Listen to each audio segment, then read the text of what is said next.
வாமா. இந்த படிய வலது காலால தட்டி விட்டு உள்ள போமா. போ மித்ரா. உன் காலால தட்டி விடுமா. கொஞ்சம் பலமாவே தட்டி விடு.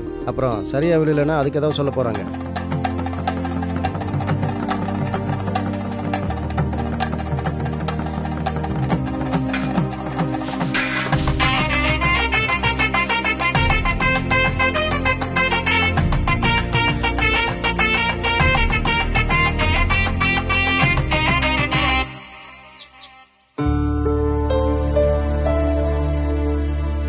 டேய், நீ ஏன்டா அங்கே நிக்கிற? வா. மா, நீ வான்னு கூட கூப்பிடல, தட்டி விடுறது கூட எதுவுமே இல்லையே. இந்த வீட்டுல புது மாப்பிள்ளைக்கு இவ்வளவுதான் மரியாதை இல்ல? ஏமாப்ல, ஆம்பளைக்குலாம் இவங்க அன்னைக்கு மரியாதை கொடுத்துருக்காங்க. இப்போ ஆர்த்தி எடுத்தாங்களே, அதுவே உனக்கு கொடுத்த பெரிய மரியாதை. சும்மா அவ்வளோலான்னு பேசிட்டு இருக்காம உள்ளவா. யோ, நீ சும்மாரியா? ஐயோ, இங்க பாரு, என்னால அதெல்லாம் முடியாது. மித்ரா மாதிரியே நீயும் கொஞ்சம் மரியாதையா கூப்பிடுங்க, அப்ப நான் வரேன். சரி, நீ அங்கே நில்லு. நீ வாமா போலாம். மா.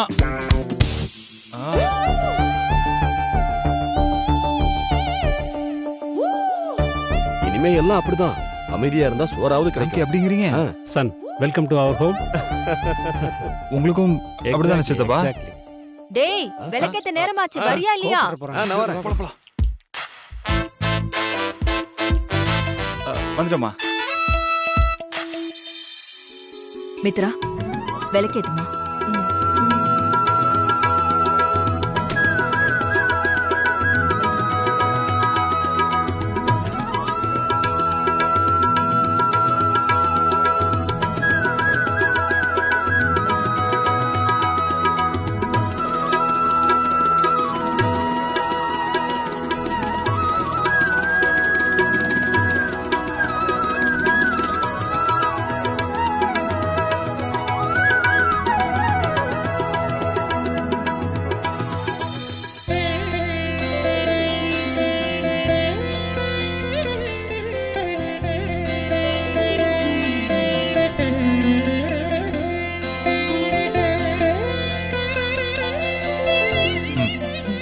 நல்லா இருக்கு. நல்லா இல்ல.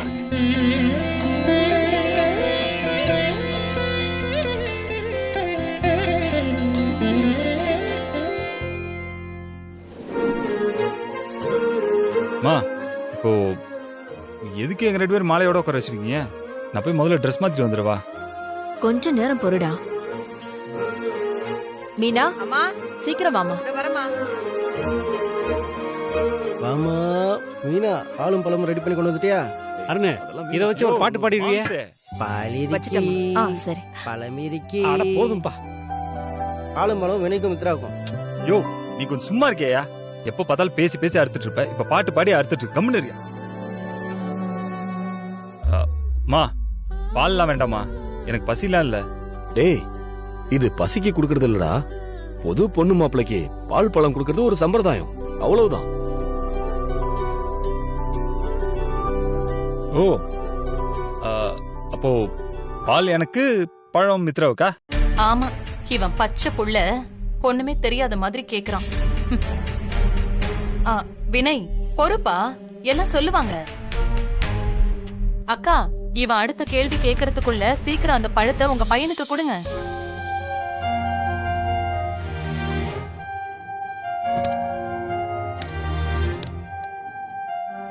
அம்மா, பால். டேய், சரி, கொடுங்க.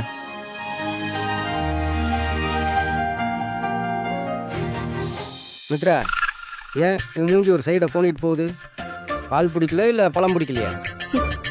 ரெண்டும் தான். பரவாயில்லம்மா, சாஸ்திரத்துக்கு கொஞ்சம் சாப்பிட்டுட்டு பால் குடிச்சுக்கோ. அம்மா, அவளுக்கு பிடிக்கலன்னா விட்டுலாமே. எதுக்கு? நீ சும்மா இரு வினய். பெரியவங்க எது செஞ்சாலும் அதுல 1000 அர்த்தம் இருக்கும். இப்பவே பொண்டாட்டிக்கு சப்போர்ட் பண்ற பாருங்க நீ. சித்தப்பா,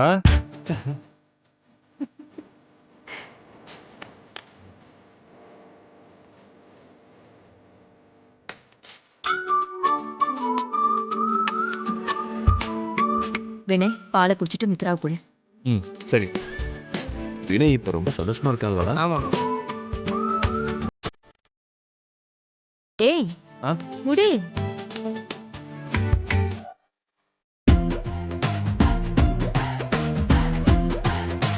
டேய் டேய் டேய் மித்ராவுக்கு வேணும்னு சொன்னேன்ல.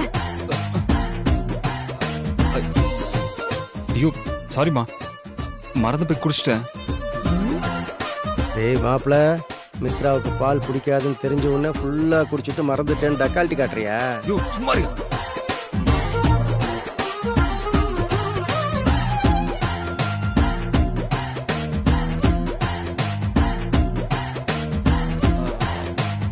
சரி சரி, டேய் இங்க பாருமா, எனக்கு கால்ல இருந்து டயர்டா இருக்கு. நான் போய் ஃப்ரெஷ் அப் ஆயிட்டு வந்துடுறேன். நம்ம அப்புறமா பேசிக்கலாம். அண்ணா என்னடா? ஒரு நிமிஷம். நாங்க உங்களுக்கும் அன்னிக்கும் ஒரு gift வச்சிருக்கோம், வாங்கிட்டு போங்க. கிஃப்டா? கிஃப்டா? பாரா, சரி போய் எடுத்துட்டு வா பாப்போம். ஏய், எனக்கு தெரியாம நீங்க 2 பேரும் என்ன gift வாங்கிருக்கீங்க? அது சர்ப்ரைஸ். பெரிய சர்ப்ரைஸ். வாடா.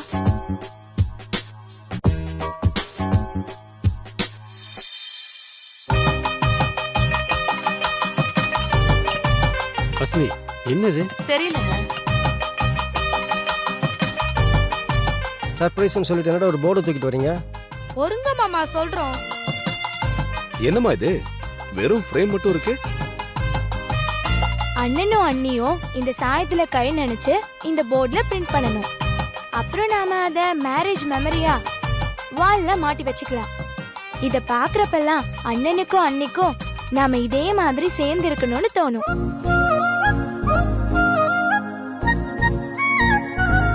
ஓ, ம்.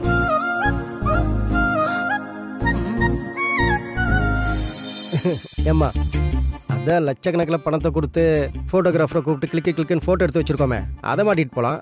இது எதுக்கு? அது வேற ஃபீல், இது வேற ஃபீல். ஓல்டு மாமா, யூ ஷட் அப். என்னடா செட்டப் பண்ணிட்ட? அண்ணி, நீங்க ஸ்டார்ட் பண்ணுங்க. சும்மா சொல்லக்கூடாதுடா. உங்க வயசுக்குலாம் எவ்வளவு யோசிக்கிறீங்க பாத்தீங்களா?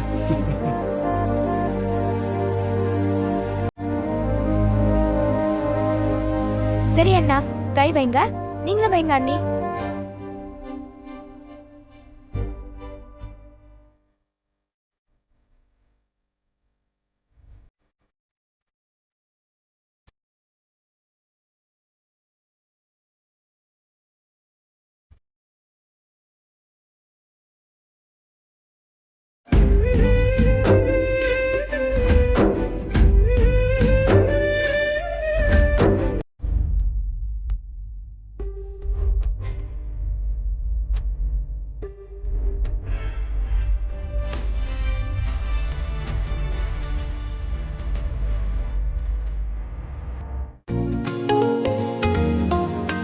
சூப்பர்ல. எப்படி இருக்கு? சாதனா, சித்தார்த், சூப்பர். உண்மையாவே ரொம்ப அழகா இருக்கு.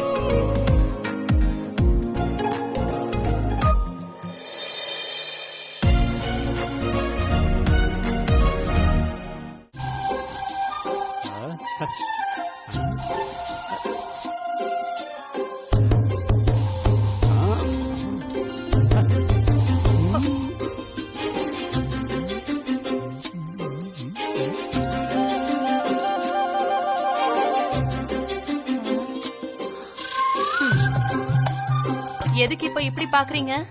மனசுல என்ன பெரிய சினிமா ஸ்டார்னு நினைப்பா? வாய் வண்ணாரப்பேட்டை வரைக்கும் போகுது. இல்லடி, இவ்வளவு நாளா எனக்கு இது தெரியாம போச்சே. இதெல்லாம் ஏன் என்கிட்ட தெரியாம மறைச்சு வச்சிருந்தேன்னு பாத்துட்டு இருந்தேன். நீங்க என்ன சொல்ல வரீங்க? எனக்கு ஒண்ணும் புரியல. இல்லடி, இவ்வளவு அழகா டெக்கரேட் பண்றியே, இந்த திறமைய எனக்கு தெரியாம மறைச்சு வச்சிட்டியேன்னு சொன்னேன். ஓஹோ, இத சொன்னீங்களா?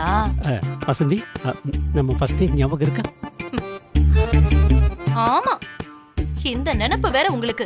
பேசாம கம்முன்னு இருங்க. கடுப்பு கலப்பாதீங்க. ஏண்டி, இதுல என்னடி உனக்கு கடுப்பு? நான் என்ன நடக்காதையா கேக்குறேன்? ஆமா, அந்த கருமத்தை வேற இன்னும் ஞாபகம் வச்சுக்கிட்டு இருக்காங்க. நானே வினைக்கு இந்த கல்யாணமே நடந்திருக்க கூடாது, இதுல சாந்தி முகூர்த்தம் வேற நடக்கணுமான்னு நினைச்சுக்கிட்டு இருக்கேன். நீங்க வேற கண்டதையும் பேசிக்கிட்டு. ஏய், கல்யாணம் முடிஞ்சதும் ஃபர்ஸ்ட் நைட் தான். அது ஏன் நடக்கக்கூடாதுன்னு நினைக்கிறேன்? ஆமா, இன்னும் கொஞ்ச நாள்ல ஒரேடியா மேல போக போறவனுக்கு இந்த ஃபர்ஸ்ட் நைட் மட்டும் தான் குறைச்சல். உங்க அண்ணனும் அண்ணியும் பாவத்துக்கு மேல பாவம் பண்ணிட்டு இருக்காங்க. இதுல நாமளும் தப்புன்னு தெரிஞ்சு அவங்களுக்கு துணை போயிட்டு இருக்கோம். செஞ்ச பாவத்துக்கு பரிகாரமா நாமெல்லாம் என்ன செய்ய போறோம்னே தெரியல. வினய மித்ரா கிட்ட நெருங்க விடாம பாத்துக்கிட்டாலே அந்த பாவம் எல்லாம் சரியாயிடும்னு தோணுது. ஏய், கல்யாணம் பண்ண சின்ன ஜெருசுங்களை சேர விடாம தடுக்கணும்னு நினைக்கிறது அதை விட மகா பாவண்டி. அந்த பாவத்தை மட்டும் ஒரு நாளும் செஞ்சிடாது. அப்படி செஞ்சா அந்த பாவம் எல்லாம் நம்ம பிள்ளைங்க மேலதான் வந்து விழுவும். ஏங்க, உங்களுக்கு மித்ராவை பார்த்தா கொஞ்சம் கூட பாவமா இல்லையா? உங்க அண்ணன் பையன் அவளுக்கு ஒரு குழந்தைய கொடுத்துட்டு செத்து போயிட்டானா மித்ரா என்னங்க பண்ணுவா? கடைசி வரைக்கும் அந்த குழந்தைய வச்சுக்கிட்டு அவ கஷ்டப்படணுமா? ஹேய், உன்னை பத்தி எனக்கு தெரியாதா? நீ மித்ரா மேல இருக்கிற அக்கறையில பேசலடி. வினய் மூலமா மித்ராவுக்கு ஒரு குழந்தை பிறந்துட்டா எங்க அண்ணனோட சொத்தெல்லாம் உனக்கு வராம போயிருமோன்னு நினைக்கிறேன். அதானே? எனக்கு இல்ல, நமக்கு, நம்மளோட பசங்களுக்கு. அதுல ஒண்ணும் தப்பு இல்லையே. ஏய், அடுத்தவங்க சொத்துக்கு ஆசைப்படுற தப்புடி. ஆமா, நீங்க சம்பாதிச்சு சேர்த்து வச்சிருந்தா நான் எங்க இப்படி அடுத்தவங்க சொத்துக்கெல்லாம் ஆசைப்பட போறேன்?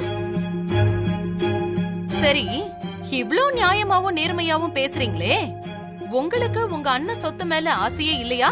உண்மையை சொல்லுங்க பாப்போம். ஏய், எனக்கும் என் பிள்ளைங்களுக்கும் நான் சம்பாதிக்கிறதே போதும். அடுத்தவங்க சொத்து நமக்கு எதுக்குடி? சரி, ஒருவேளை உங்க அண்ணன் பையனுக்கு 4 மாசத்துலயோ இல்ல 5 மாசத்துலயோ ஏதாவது ஆயிடுச்சுன்னு வச்சுக்கோ. இதுக்கு மேல பேசுன இருங்க, சும்மா ஒரு பேச்சுக்கு தான் சொன்னேன். அப்படி ஏதாவது ஆயிடுச்சுன்னு வச்சுக்கோங்களேன், வாரிசு இல்லாம போய் உங்க அண்ணனோட எல்லா சொத்துக்களும் நம்ம பிள்ளைங்களுக்கு வந்தா அப்போ நீங்க வேண்டான்னு தான் சொல்லுவீங்களா? அது எப்படி சொல்லுவேன்?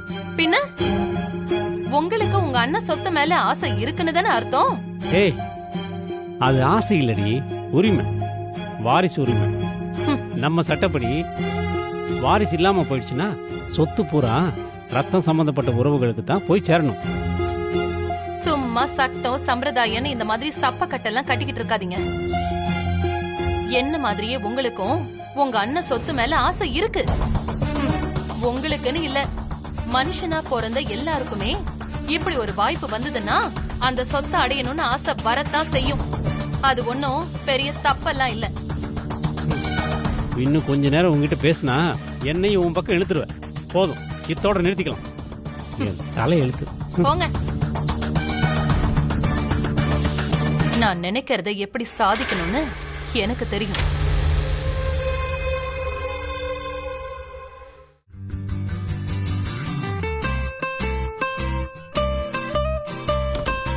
மாப்ள,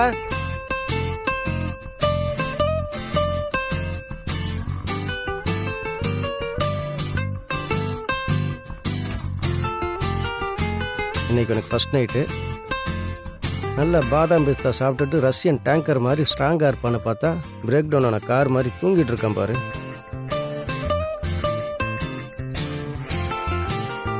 மாப்ள மாப்ள,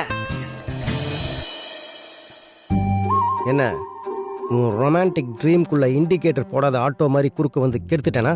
யோ, அப்படிலாம் ஒன்றும் இல்லையா, சும்மா டயர்ல லைட்டாக கண்ணை செஞ்சுட்டேன். ஹாய் மாப்ள, போய் சொல்ற.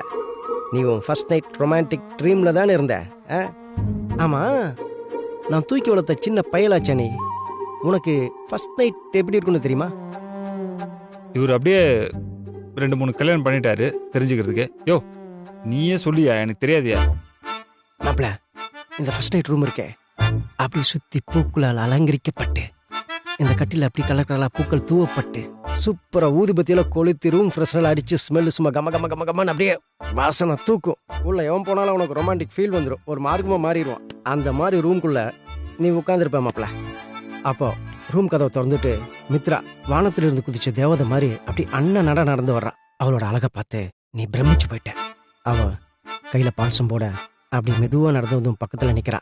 அந்த பால்சம் உன் கையில கொடுத்துட்டு உன் காலை தொட்டு கும்பிடுறா. நீ என்ன பண்ற? வாய்ப்பே இல்லை.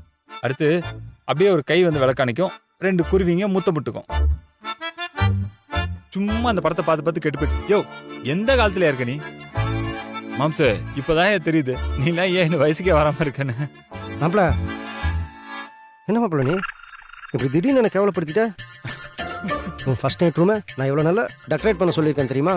ஆ சரி விடு, நீ என் மாப்பிளைய போயிட்ட. உனக்கு என்ன வேணால் சொல்ல உரிமை இருக்குது. ஆனால் அதே உரிமை உனக்கு அட்வைஸ் பண்ணுறதுக்கும் எனக்கு இருக்கு மாப்பிள. இத்தனை நாளாக துள்ளி திரிகிற சின்ன பையனா பொறுப்பு இல்லாமல் நடந்துட்டு இருந்தேன். இப்போ உனக்கு கல்யாணம் ஆயிடுச்சு, உனக்கு பொறுப்புணர்ச்சி வரணும். ஓகே, மித்ராவை நீ கண் கலங்காமல் பார்த்துக்கணும். அவளுக்கு ஒரு பொறுப்பான புருஷனா நீ மாறணும், புரியுதா? இல்லனா என்ன பண்ணுவீங்க சார்? என்ன மாப்பிள நீ நான் இவ்வளோ சீரியஸாக சொல்லிட்டு இருக்கேன், நீ சின்ன பையன் மாதிரி இல்லைன்னா என்ன பண்ணுவேன்னு கேட்குறேன். மாப்பிள நிழலோட அருமை வெயில நிற்கிறவனுக்கு தான் மாப்பிள தெரியும். நீயே போய் வெயில்ல நின்ன? மாப்பிள ஒரு உதாரணத்துக்கு சொன்னேன். சரி சரி சொல்லுங்க சொல்லுங்க.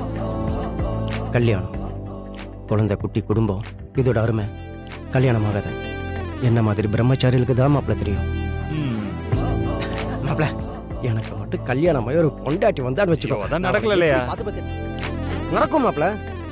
அவளை நான் எப்படி பார்த்துப்பேன் தெரியுமா? எப்படி? நல்லா பார்த்துப்பேன். இப்போ அவ தூங்கி எந்திரிக்கிறதுக்கு முன்னாடியே நான் எந்திரிச்சு வீட்டுல எல்லாத்தையுமே சுத்தமா பெருக்கி எடுத்துருவேன். நானே காஃபி போட்டு கொண்டு போய் கொடுத்து அவளை எழுப்பேன் மாப்பிள. ஓ, அப்ப வேலைக்காரரா மாறிடுவீங்க. I don't feel for it. அப்புறம் அவ இட்லி சுட்டானா நான் சட்னி அரைப்பேன். இப்ப சாம்பார் வச்சிட்டானா அதுல இட்லியை தொட்டு சாப்பிடுவேன் மாப்பிள. நான் சொல்றது கேளு. சரி சரி சரி சொல்லுங்க சொல்லுங்க. அந்த இட்லி சட்னி ரெடி ஆனதுக்கப்புறம் நாங்கள் 2 பேரும் ஒரே தட்டில் சாப்பிடுவோம். யோ நல்லா தானே சம்பாதிக்கிறேன், ஒரு 4 தட்டு வாங்கி வச்சுக்க வேண்டியது. இந்த எச்ச புத்தி ஒன்று விட்டு போகாதுல்ல. நான் ஸ்ட்ரைட்டாகவே சொல்லிடுறேன், நீ நினைக்கிற மாதிரிலாம் என்னால் வாழவே முடியாது.